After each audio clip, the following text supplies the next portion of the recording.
for like $6 or $7 an hour. Yeah. You just gotta inspect what you expect if you do that. Well, you gotta do that anyway, right? But you have to do it more when it's virtual. That's my philosophy, or that's my feelings about it. So, I don't know if that answers your question. If it doesn't, we can dig more into it. We've got plenty of time. Follow the model. How many admin do you have now? 2? So two admin that are virtually running? 2 full-time in the office admin. Yeah, but they're also running your expansion teams? Mm-hmm. Okay, Yeah, and we're really close to hiring a 3rd. okay. Like, probably within the next 6 months. Cause what is one admin 50 to 60 transactions, is that typically No, I don't know, it depends on your admins. the? Okay. It depends on what you want them to do. So like, So what? so my EA, right now she's doing all the EA job plus listing management. And then our closing manager is just closing all of our deals from all of our locations. So like in the summertime, she'll do 30 a month sometimes. So I'm not gonna say she's at her capacity, but in the summer, she's pretty full. So like in the fall and winter, like right now, she's asking for, hey, what can I help you with? What can I help you with? What can I help you with? So like we just switched website platforms and she's pretty techy, so she's really doing a lot of work on that. And so we've got a pretty good dynamic of, like Lynn runs the admin part of our business. She's responsible for accounts receivable, accounts payable, banking. Like she's the only one that has banking access, except for me. And she's your EA. EA? Yeah. Oh, you said Lynn. So she pays all the bills. She's running all the financials. She's doing all of our listing management. So when anybody on our team anywhere lists, like she'll actually go to Charleston and take the MLS class for a non-licensed assistant. So she's inputting listings everywhere. Okay. So are all your assistants not licensed? Correct. I want to change that. They don't see the need for it. So that's their piece of the business. My job is to stay out of it their way. But they don't feel like they need it at this point. Okay. We'll probably end up getting Lauren licensed first because she's handling contract to close. Yeah. And it means she could potentially negotiate repairs. But keep in mind, if we do North Carolina, we gotta do South Carolina too. Yeah. So that's what makes it a little different for us. So you're negotiating repairs or your The agents are. Yeah, yeah, Yeah. I think on some level, the client expects that. yeah. Look, I know Lance would tell you something different, Logan, right? They're gonna do 400 million, I'm gonna do 40. So you choose who you're gonna listen to. I just think for our level of, we pride ourselves on what we call a concierge level of service.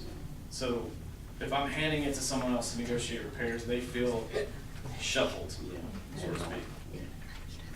What does that mean to you, Jay, as far as the concierge level of service? Because we didn't. So I read a book called The New Gold Standard. And it's a book about the history and culture of Ritz-Carlton. It's a phenomenal book. And we rebuilt everything. No, we didn't. We didn't rebuild it. We put it on paper. Like we'd always kind of done it this way where we're very proactive. We're trying to anticipate things before they happen. We carry the stress and don't let the client carry it. Like if something happens in a transaction, I think most agents, the first thing they do is go back to the client. The first thing we do is, all right, so what are our options? And let's figure out what we can suggest to the client to minimize the damage and minimize the stress. Yeah. And then go to the client and say, hey, here's what happened, here's what we've thought about, this will work and this will work, and here's what this looks like, here's what that looks like. All we do is put it on paper, but we use the book to facilitate that. So everybody on the team read the book. We wrote a mission statement. We have core values now. We're still learning them, but part of it is getting it on paper where when you start getting big, you have to start writing things out. You have to start communicating better because it's one thing if it's just me and someone else, like we can figure it out. It's another thing when you're trying to have a standard amongst a lot of people. What's the name of the book again? The New Gold Standard. I'm sorry. The New Gold Standard.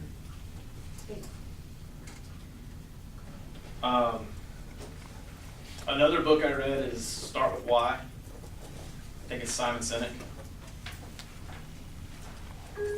The first book you should start with is MREA, right? Learn the model, and then start going off of it.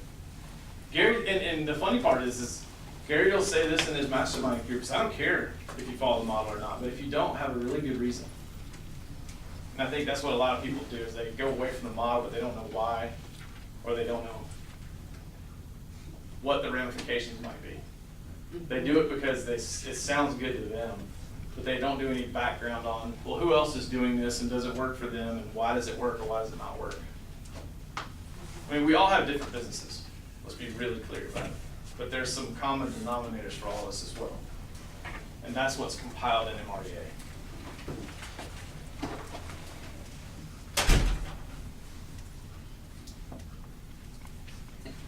I'm here for you guys. What's I've got up? a question. You had a customer care, person on your org chart. Mhm. Is that your second admin, or is that, somebody totally different? So that was. Might have been Katie. It might have been like. No, it was Haley. Haley, maybe. So Haley we hired her as marketing and client care. Yeah. And we realized real quickly that we needed a transaction manager a lot more than we needed that person. So when she left and got married, we hired a transaction manager Okay. because we had to take that off of our plate. Because Lynn was trying to do both. She was trying to do listings and then closings. And we were growing really, really fast. So like that would have been a train wreck if we'd have continued to grow that fast and her trying to do both. Hi. Hi. At what point in your business, when you were starting, did you decide to write your vision and your mission and sort of dream your org chart, that type of thing? Before your first hire, at what point? Or did you? Oh, I didn't before my first hire. Okay. I was trying to figure this out, just like most of us, right? Where I really got into starting to plan your business was when I got, two things happened. One is I joined Expansion. I think it's like $1,000 a year to join Expansion Explorer level. And so you get all of the advantages of someone who is actually in Expansion, but you just don't have an Expansion team. So maybe something that some of you want to check out. I went to ESO, Expansion Systems Orientation.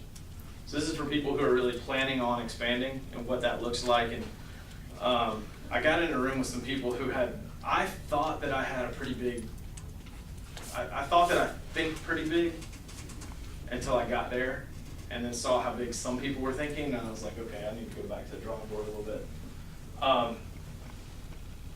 Kristen Cole started really diagramming what her world looks like. And there's a chart out there called the Disneyland chart. And so she talks about building what your Disneyland looks like, and that's where that org chart comes from. It is, what businesses can I have that are complementary to real estate, where they support real estate and real estate supports them. So like we've already launched property management. This is our first year in property management. I think we've got 18 properties. We're not even advertising. We're just servicing our existing client base and then doing agent-to-agent referrals inside our market center. Like we're not even talking about it. It's kind of funny. An agent that had given us one of their clients that we were close to, when someone goes and posts something on the intranet, they're like, you should talk to Mark White. And so that's what happened. And next thing I know, we got 18 properties. So we won't make any money. I think it's like $7,500, maybe $9,000 by the end of the year. But it did two things. One, it provided our clients with a higher level of service, because when we send them to a big property manager, they just become a number.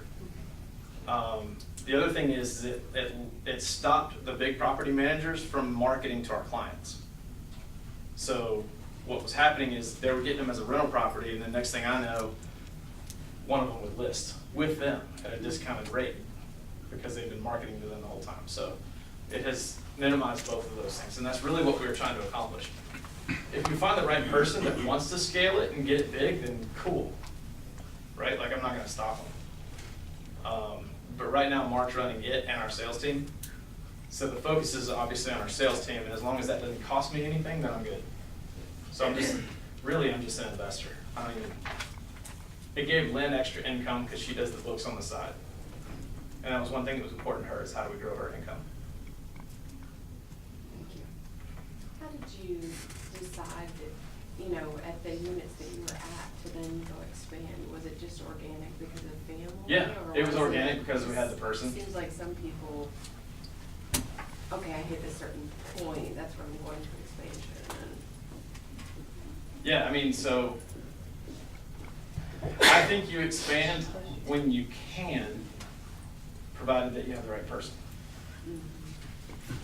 Like, when we started saying, all right, where are we going to expand? It wasn't, I don't think anybody sitting in this room would be like, you know what, I'm gonna expand in the high country.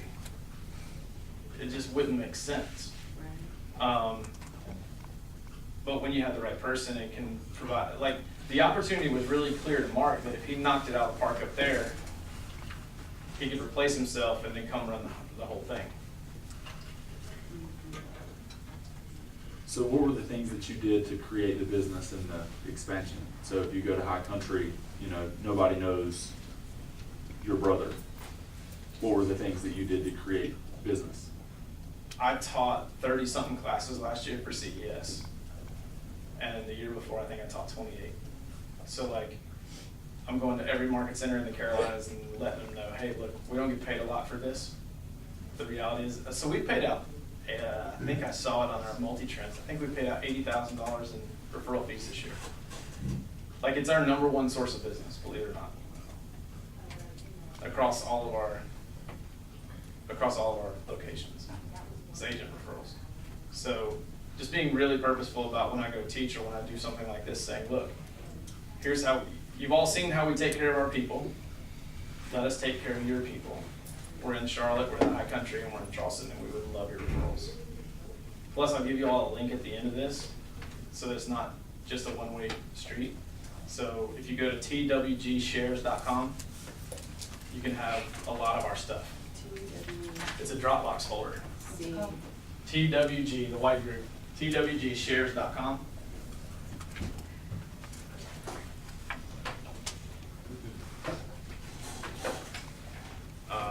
I'll give you some examples of some of the things that are in it. I learned this from Lance, he does it. His is a lot better than mine. You can go to tlgshares.com. He'll be up here at the end of the month and he'll give you that, but I'll go ahead and give it to you. You can tell him I said hello.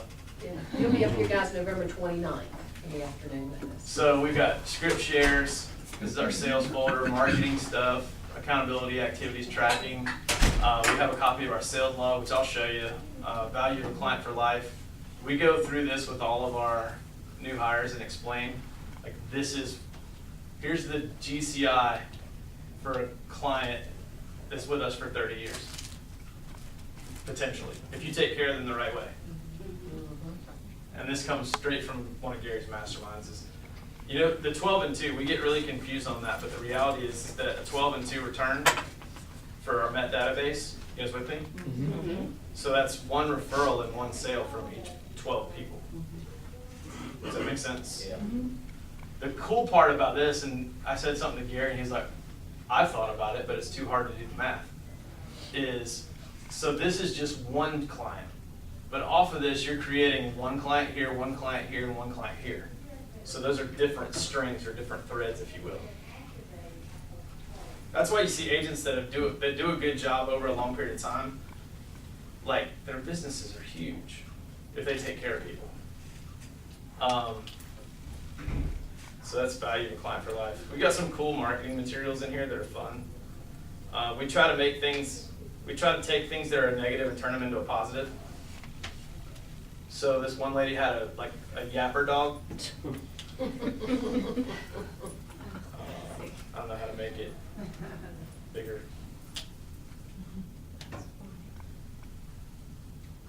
Or make this go away. At any rate, so yapper dog, Nola. I'm super friendly, I love people, I'd love to tell you all about my home. Unfortunately, I can't speak human. I'll probably bark the whole time you're here, trying to point out great things about my home that you'll enjoy. If you like puppies, please feel free to give me a treat from the kitchen table, but only 1. So I had that as 1 run-on sentence, because that's how I imagine Nola talking. And it was really funny, but it was hard to read. P.S. Hope you like my house. So we try to turn things that are negative into positives. So some of our things are here. Recent references, we do reference lists a lot more than we do testimonials, just because it's more credibility. What else is here?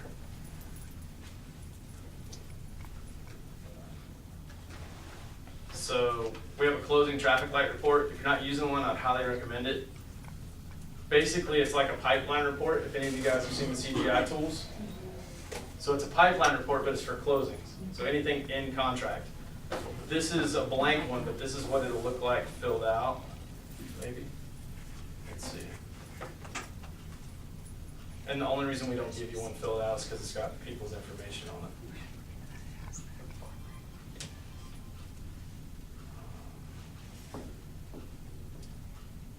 Jay, can I ask you a question? Sure. You know, I'm thinking where you started and where you are now in such a short period of time. And there's gotta be a huge mindset piece with this, I imagine. And secondly, what would you say propelled you faster than anything to get you where you are now? What were some of the smart decisions you made with it? Because, you know, we have some people who just don't propel like that. So Yeah. what made you? I'm not a getting ready to get ready person. I'd much rather try and screw it up and fix it than to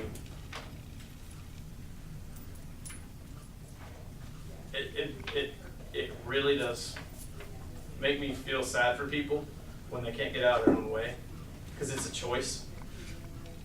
Some of you guys just aren't comfortable making it, but that's the one thing. So Dick Dillingham talks about this in Quantum Leap.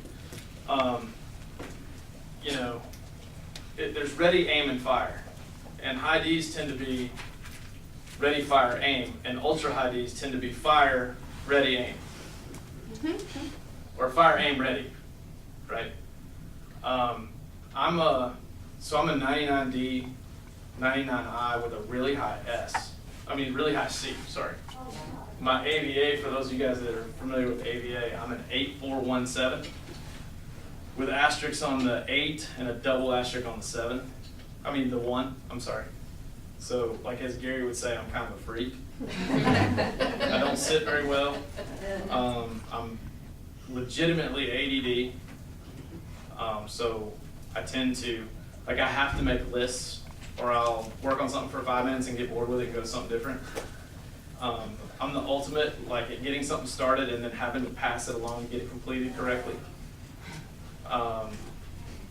The other thing too, and Leslie Williams will tell you, there's 3 or 4 of us that all came up at the same time. Me, Thomas Elrod, for a while Cynthia Matheny, until she discovered teaching and really focused on that.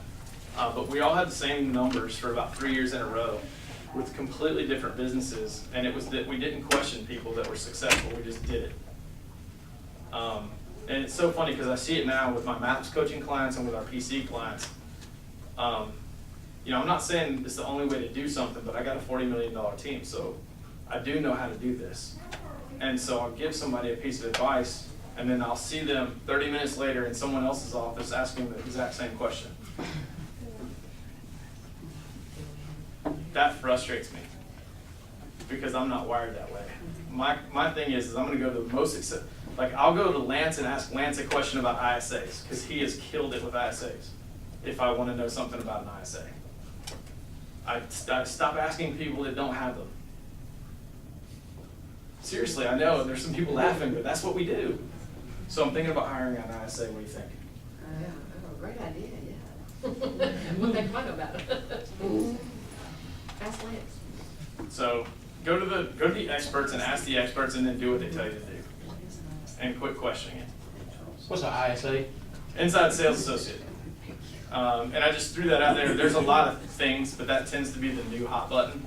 Everybody wants an ISA because they don't want to lead generate.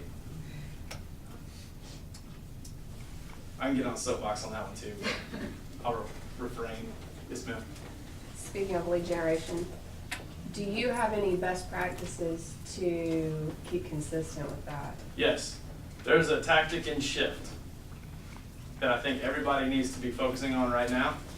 And it's going into shift and knowing your numbers and tracking where all your deals come from. And I'm not saying leads, I'm saying deals. So that's what we did here. We've got a sales log, right? So every house that we've sold in the last however many years is in this sales log. And every one of them has a source of business. And I'm the only one that can add a code to the sources of business. Like if you got something that shows up, then we can talk about adding it, but I'm the only one that can add it. The reason I'm really a control freak about that is because I don't want our stats messed up. So we've tracked our stats. We've tracked our stats year over year. But Shift will tell you to track them and then sort them, and then identify. So agent to agent referral, that's our number one source of business, right? Or one of our number one sources of business. Now you can see there's some more that are passing because I hadn't sorted them in a while. But for a while this year, that was our number one source.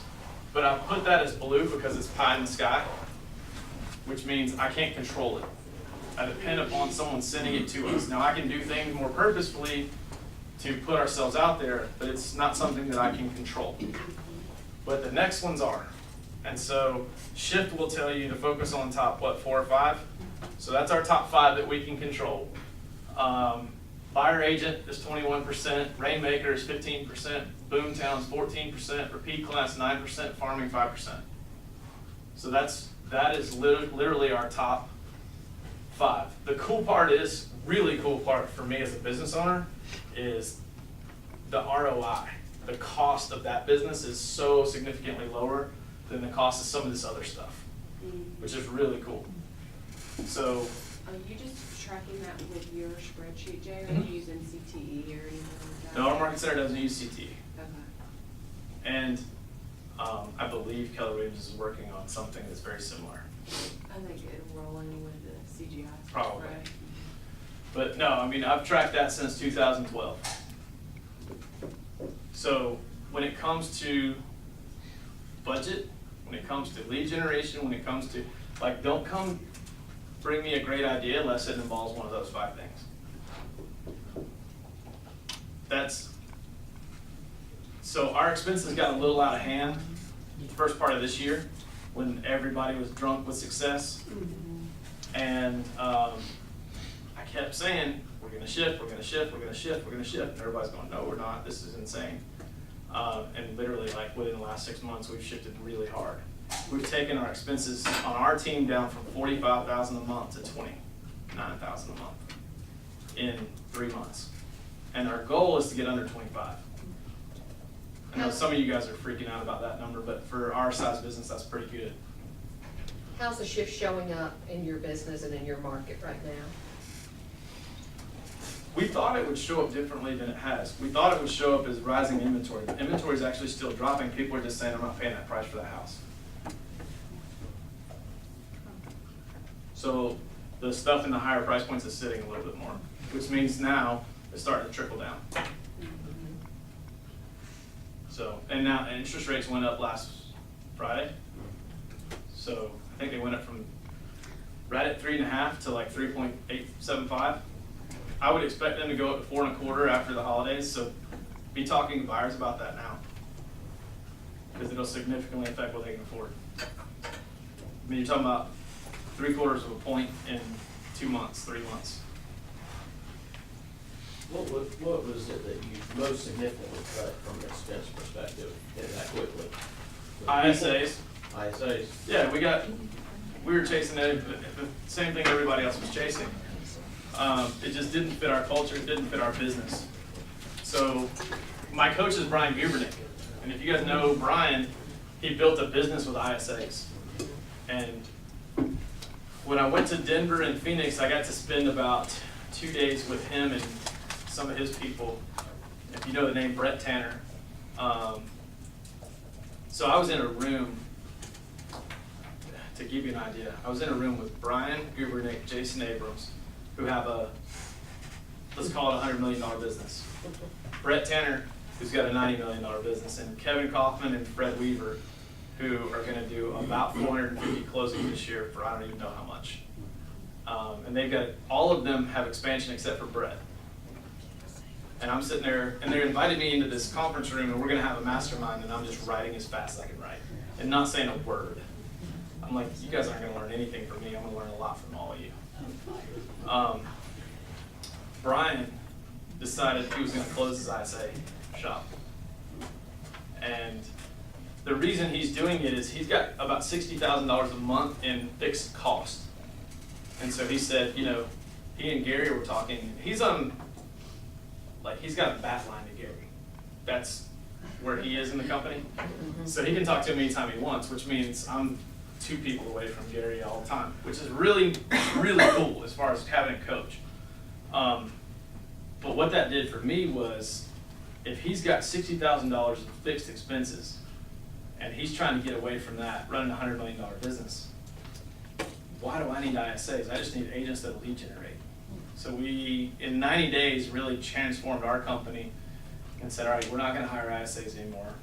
We're gonna let we paid every bit of guaranteed salary that we told them we would, but we converted 1 of them into agents and 2 of them left. So that was significant right there. Yes, ma'am. Can you explain what Boomtown is? You got. It's just a web platform. We actually scrapped that too. So the fun part is that Boomtown is our, 3rd source of business on here. It's a front-facing consumer website with a back-end CRM, and it's integrated and all kinds of stuff, and they do pay-per-click advertising. It costs about $3,000 a month. And so we just actually scrapped that. Our last payment on that will be in November. And our agents were freaking out a little bit. What are you gonna transition to? Real estate webmasters. So I go from $3,000 a month to $500 a month. And the cool part is, with our real estate webmasters site, we have IDX for all of our locations in one site. So like you can go to thewhitegroup.com and search for properties in the mountains, in Charlotte, or in the high country, or in Raleigh all at one time. It was really neat. Does that come with the CRM? Yeah, it's just not as robust. And you have to then see where it replaces, does it replace Boomtown? Oh, yeah, no, You're it's- getting, or is something else moving its spot? Well, I can turn leads on, or the agents can drive leads to it. So a lot of what we do is driving offline leads online. Does that make sense? So it's like posting back to our website from social media, putting it on everything. So like we buy the domain name for all our addresses, and then you go to that listing directly, but it's on our website. So we drive a lot of traffic that way. How do you disperse those leads among your buyer agents? I don't know. I don't know. I mean, I'm not, I would guess that they're on a rotation. Your dad does all that? No, man, my dad's semi-retired. He tells me where to send his check. Is it your EA or is it a buyer, like a lead buyer agent? that- So, here's the way this works.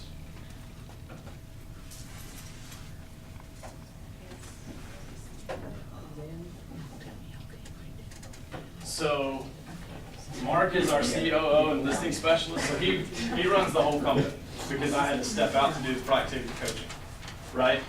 So we elevated Christina, remember the one I tried not to hire? She's our new lead agent. So the leads go either through Mark or through her, and they get distributed. But they only get distributed to the agents that are doing their lead generation. And we've added 4 agents in the last 60 days. For buyer's agent, Yeah, all of them are buyer's agents. do you have any kind of system set up when your buyer's agents come to be in a trial period to see if they can? One of them we put on a 30-day trial period because we weren't sure if it was gonna be a great fit or not. And for the last 3 weeks, she's really, really done a good job, so they went ahead and made her official yesterday, Okay. after 3 weeks instead of But 30 the days. other ones, you're like, you're gonna do great, and Well, we had a tracker. The other ones We I had to knew set expectations. before we hired them. Somebody had their hand up in the back for a minute. Do you or have you utilized showing assistants at all? No. I know some people that are doing really well with it. In our market, it hasn't caught on yet. So I'm not gonna, once it catches on in our market, I might go to somebody and say, okay, how's this work? But until then, like, my dad has this funny little saying, pioneers are the ones that get shot with arrows.